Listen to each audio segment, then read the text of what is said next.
My name is Liana. I am 30 years old. I live with my husband, Mark, and our son Leo. Leo is 4 years old. We live in a small apartment on a quiet street. It has one bedroom, one small living room, and a kitchen. It is not big, but it is our home. We do not have many things, but we take care of each other. My husband worked at a construction company. He worked very hard every day. He carried heavy things, fixed walls, and worked under the hot sun and cold rain. The work was hard, and the pay was not much, but it helped us survive. We did not live a rich life. We did not travel or buy new clothes, but we had peace. We had each other. Mark always said he wanted to give us a better life. He wanted a better job. He wanted to feel proud as a husband and father. I always told him he was already enough. But inside, I also dreamed of a little comfort, a nice dress, a small cake for our son, a life without constant worry. The hope one evening, Mark came home smiling. His eyes were bright. He held my hands and said, "My boss told me I might get a promotion next month."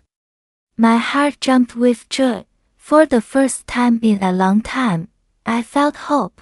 I imagined a better future, a small celebration, a little freedom. That night, Mark lifted Leo in his arms and said, "Papa will have a better job soon."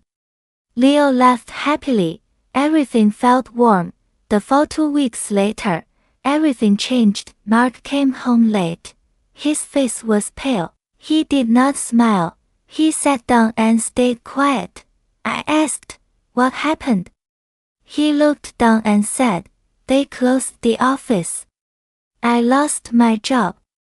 My heart dropped. I tried to stay strong, but fear filled my chest. I held his hand and told him we would be okay, even though I was terrified inside. That night, I could not sleep. I thought about rent. I thought about food. I thought about our son. We had some savings, but not much. The hard days. Mark started looking for work immediately. Every morning he left early. Every evening he came home tired and silent. He sent messages. He went to interviews. He waited in long lines. But every answer was the same. No. Our savings slowly disappeared. I started cooking cheaper meals. I fixed old clothes. I stopped buying anything for myself. One day, I sold my ring. It was not expensive, but it meant a lot to me. I cried after selling it. But I told myself it was for my family. A friend suggested I sell food from home. At first, I was scared, but I tried. I cooked meals and posted pictures online. At first, no one ordered. Then one person did, then another. Slowly, I earned a little money, but my days became very long. I cooked, cleaned, packed food, and took care of Leo. My hands hurt, my body was tired, but I kept going. The breaking point one evening, I was cooking when oil burned my hand. Leo was crying. I was exhausted. Mark was sitting quietly. I exploded. I said things I did not mean. I said I was tired. I said I was carrying everything alone. He did not shout back. He looked hurt. "I'm trying," he said softly. That broke my heart. He went outside and sat alone. I cried quietly in the kitchen. We both felt broken. The turning point the next morning, we apologized to each other. We held hands and promised to keep fighting together. Mark decided he would take any job no matter how small. He stopped waiting for the perfect opportunity.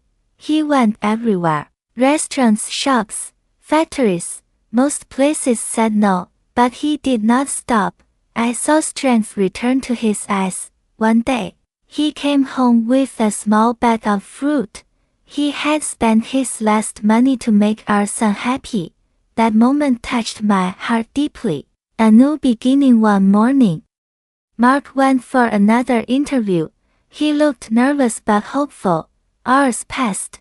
When he came home, I saw a small smile on his face. They hired me, he said softly.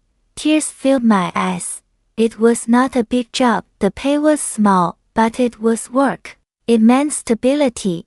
It meant hope. We hugged each other tightly. Life did not become perfect. We still counted money. We still worked hard.